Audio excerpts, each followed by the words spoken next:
echoes of truths that once rang clear. Two souls intertwined, one true love they did, bringing light and heaven. But flames that burned full bright soon fell dark. Memories dimmed by shadowed hearts. In the waxing gloom did wane the lover's moon, watching as their worlds drift apart.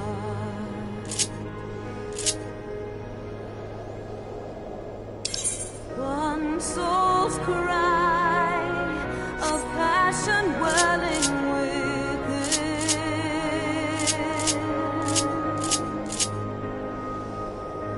Sacrifice a final plea to her kin.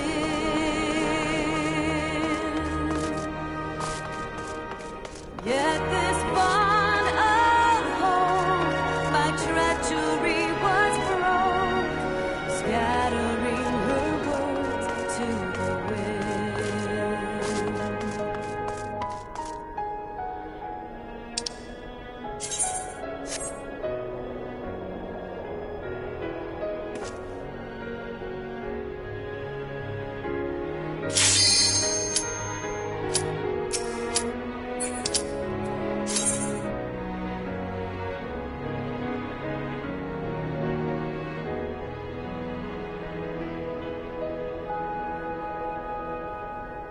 Swelling over long seas of blood are a song, and death an afterthought to those who fight for naught.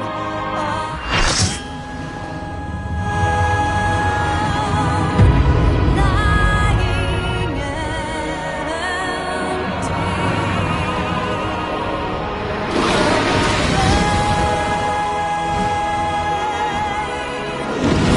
In the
Estinian!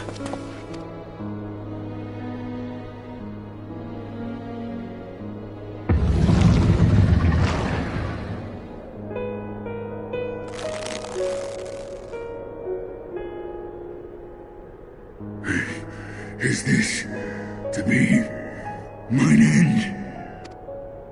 Nay, I will not allow it. I am of the first brood. I am vengeance incarnate. I am Nidhogg! Thou shalt die by my hand!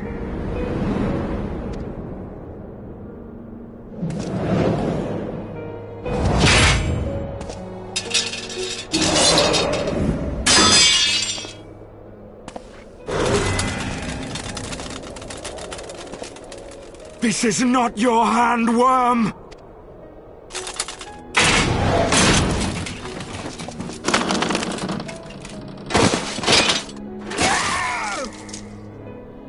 Thou wilt obey! I would ask one last favor of you, Warrior of Light. Finish me, now, while I have the beast subdued!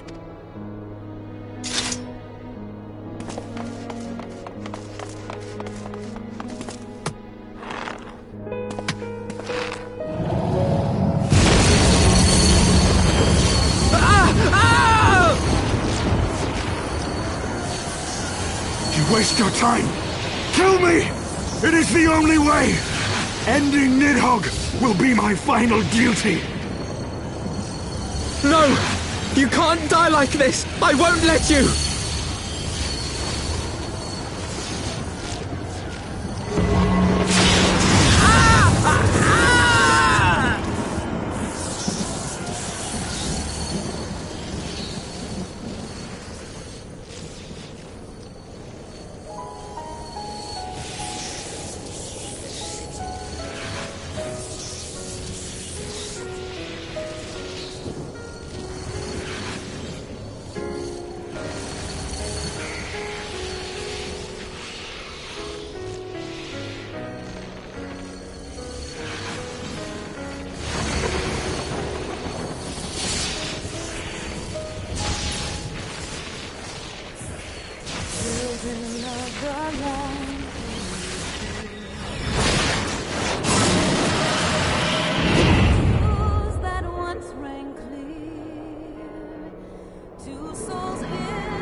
Soul's cry, a passion welling within.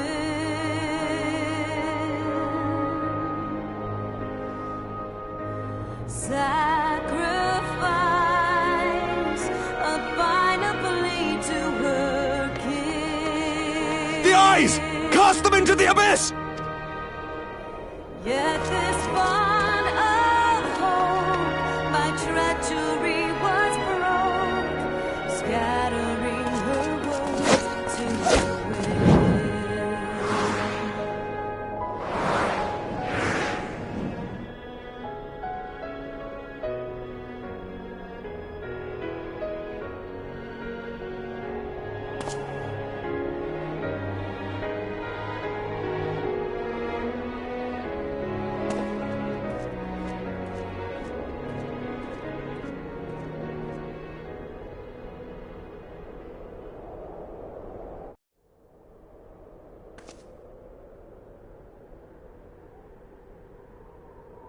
He lives. Ah, Estinian, my ill-fated friend. Lucia, summon the healers. I want them ready to receive him. At once, Lord Commander.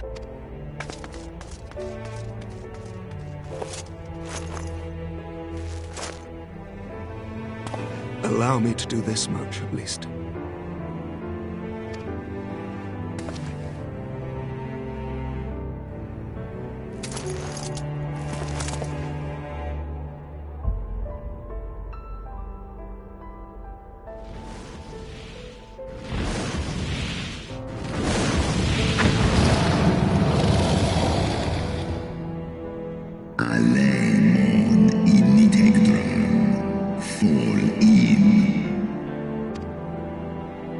You have my gratitude, Ffxiv. and Ffxiv. Ustra udin instra reo. An hesnesh.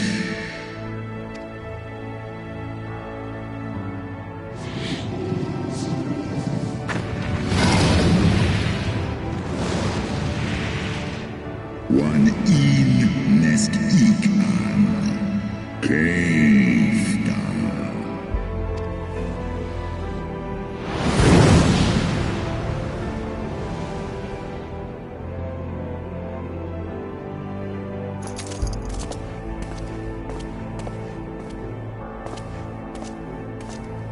The battle is won. We can do no more for Estinian now than bear him home and wish him well, even as Ffxiv did. The rest we must trust to the hands of the healers and the grace of the gods.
The heroes of the hour return. We but did our duty, my lord. It was the memories of fallen friends and not our heroism which saw us through at the last.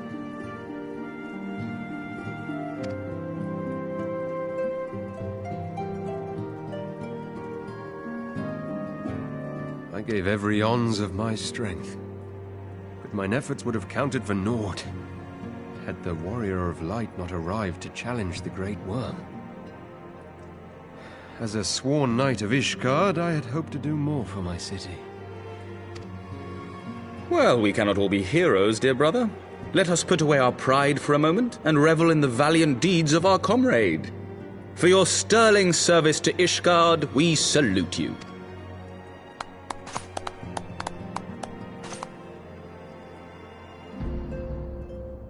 And while we're on the subject of valiant deeds, I believe I myself have earned some small measure of recognition.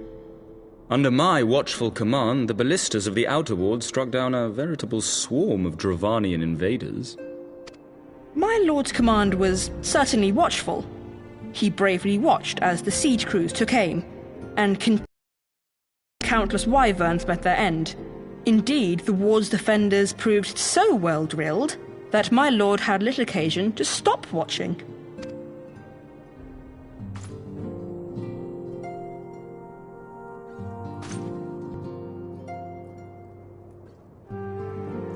There will be time enough to determine who is most deserving of recognition later.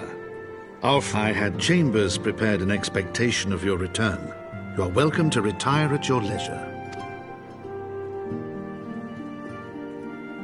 I am most grateful for your hospitality, my lord, but I believe I shall pay a visit to the Temple Knight's Infirmary. Pray excuse me.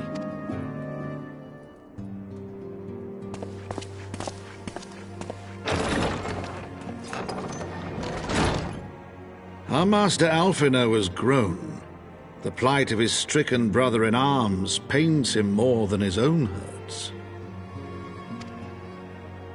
In which respect he has come to resemble you, Warrior of Light. Go then, visit the Azure Dragoon, and grant him what comfort you may.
Estinian!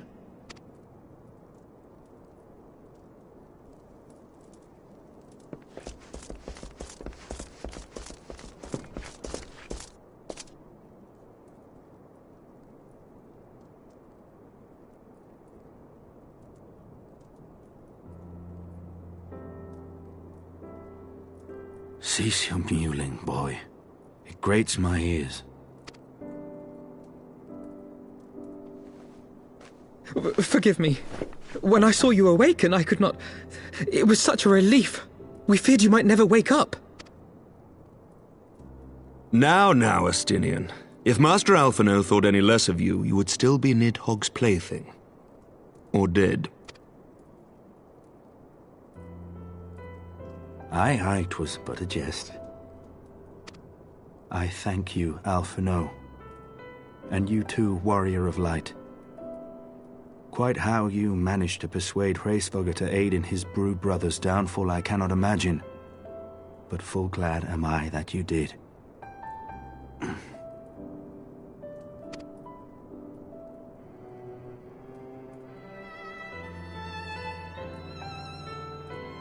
I, for my part, owe you an apology.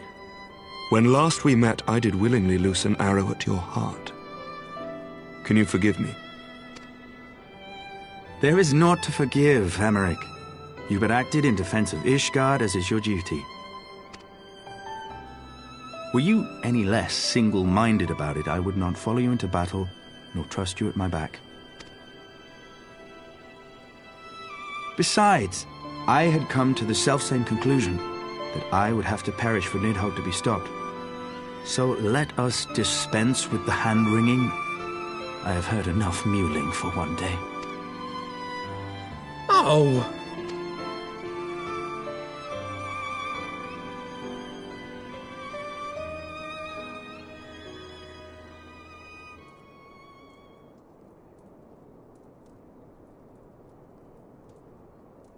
The tendrils of Nidhogg's foul presence bound up every fiber of my being, usurping my senses, but I yet retained some trace of awareness.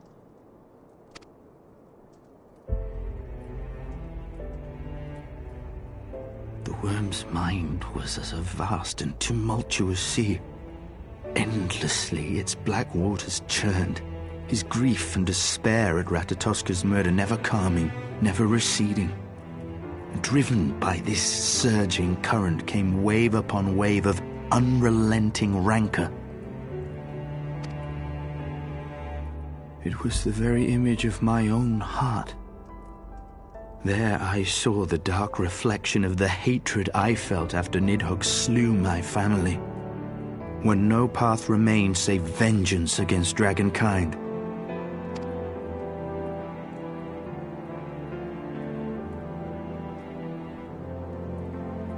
Neither one of us had a choice.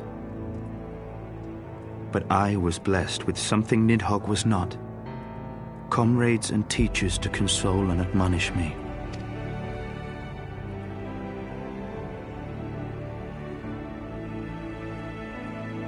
Had I not had them to gainsay my obsession, it would surely have consumed me as Nidhogg's did him, and we would have been in all respects alike.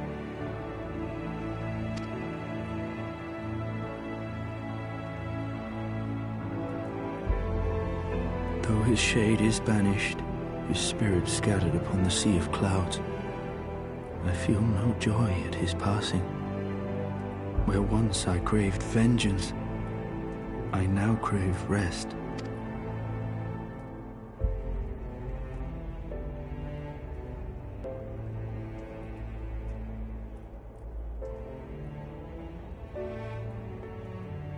Lord Commander, my hunt is at an end. I would lay down the mantle of Azure Dragoon. My friend.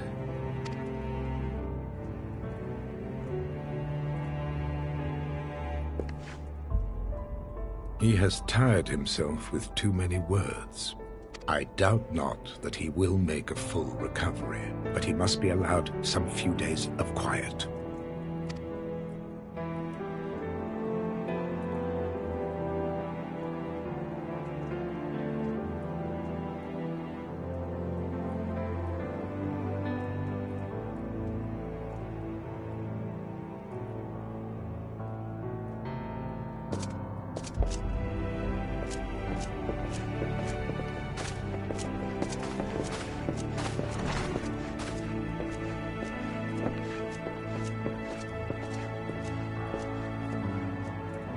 I too must see my path to its end.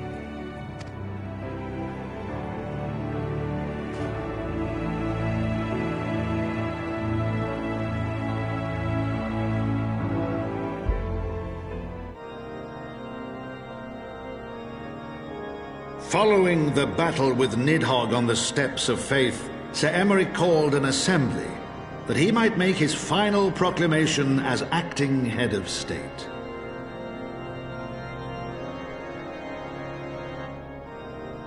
'Twas there, with one decree, that the 1,000-year rule of the archbishops was ended, paving the way for a new republic. The governance of Ishgard would now be placed in the hands of high and lowborn alike, their ranks represented by the newly founded House of Lords and House of Commons. Church was separated from state. The foundation for change had been carefully laid, and the reforms proposed by Ishgard's new government passed into law without incident. His duty done, Emeric de Burrell gladly stepped down from the Archbishop's dais, only to be raised unto the highest seat in the House of Lords.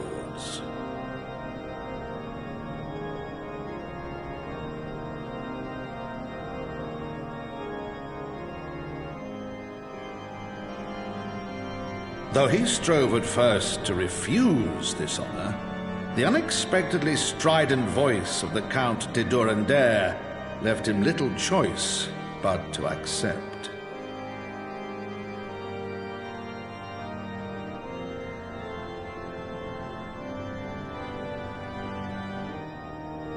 And so it was that the winds of gentle revolution came to stir.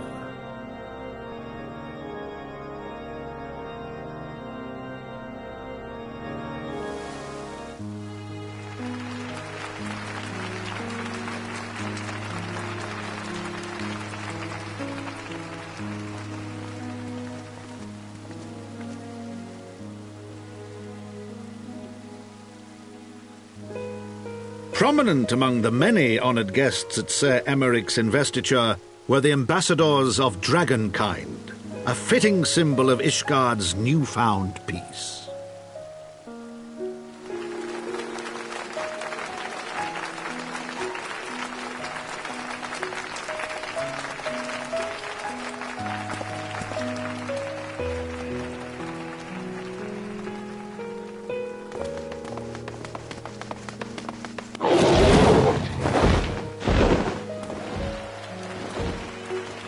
The people looked on in awe as he soared through the heavens on Dragonback, and by their cheers did they hail him an azure dragoon for a new age.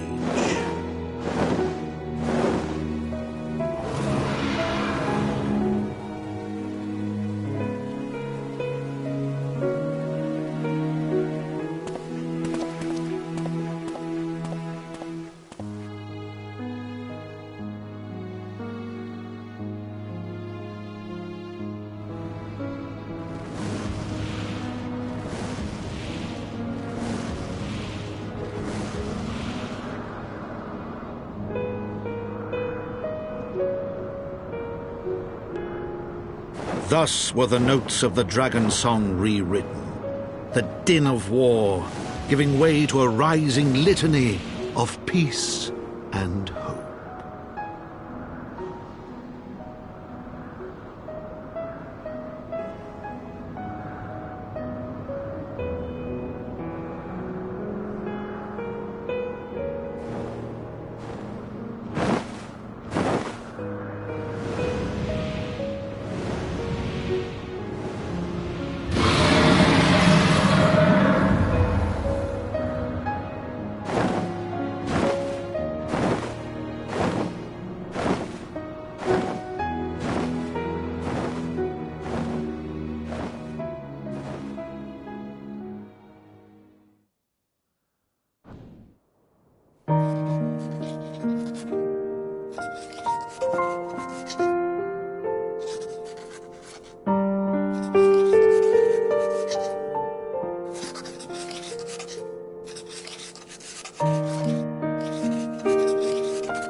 To think the Mughals would prove such harsh taskmasters.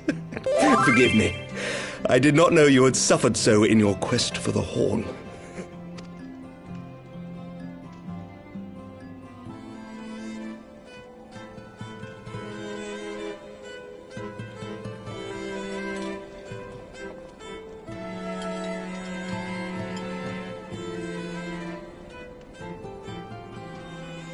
I must say, your spirited accounts always come as a welcome change from the arid reports which fill my days.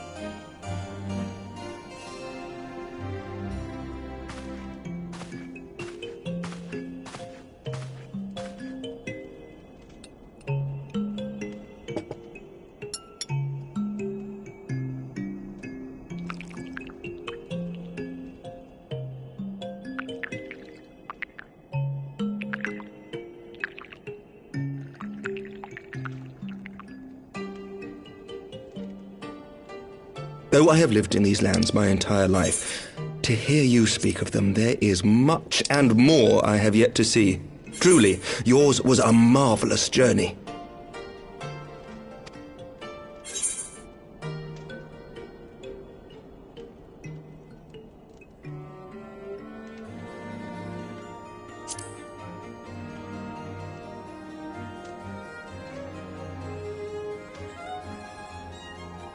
Long and arduous, aye. Not unlike the journey that Ishgard has at last embarked upon, thanks to the efforts of you and yours.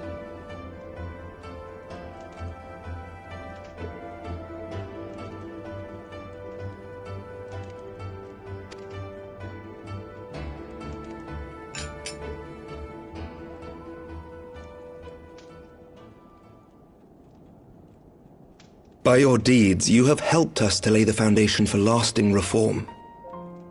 The formation of the Republic is but the beginning, for it is not only our system of governance which must needs change. We, the people, must learn to let go of our hatreds and rise above our bloody past. I only pray that I live long enough to see us achieve some measure of success. I can still see you there on the steps of faith, striding fearlessly towards the worm.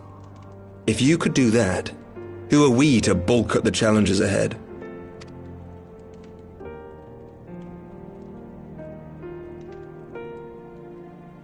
The question of how best to strengthen ties with the other great nations of Eorzea has been debated at length in the Lords and Commons of late. As you may imagine, maintaining stability during this period of historic upheaval is our paramount concern. Nevertheless, we are greatly indebted to the Alliance for their support during the Grand Melee, and it would be remiss of us not to repay their faith in kind. Of course, we owe you the greatest debt of all, and it is my hope that in extending our support to you and the Scions, we might also express our gratitude to our neighbours, nay, our fellow Eorzeans, whom we pray you will continue to protect. The Lords and Commons agree on very little, but not a soul in either house begrudges your order this offer of patronage. For all you have done and will do, we thank you.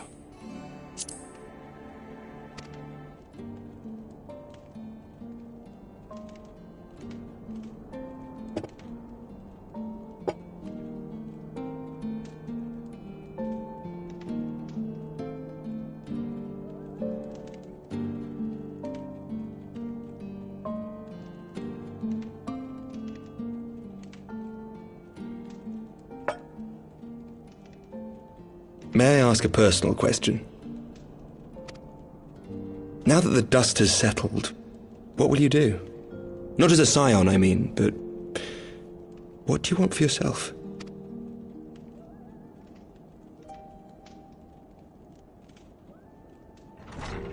Lord Commander, pray forgive the interruption. News from House Fulton? An urgent message for the Warrior of Light. I was instructed to deliver it without delay.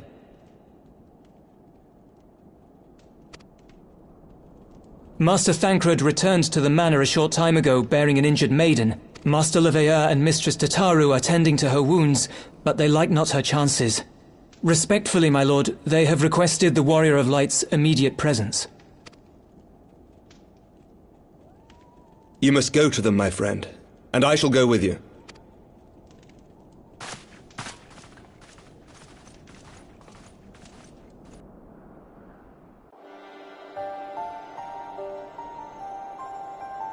For every ending marks a new beginning.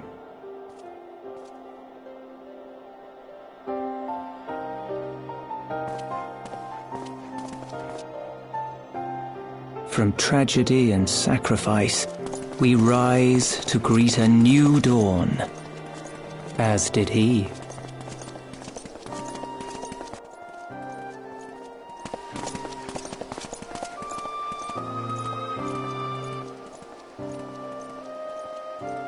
Only to be drawn unto another battlefield, another cause, as if by fate.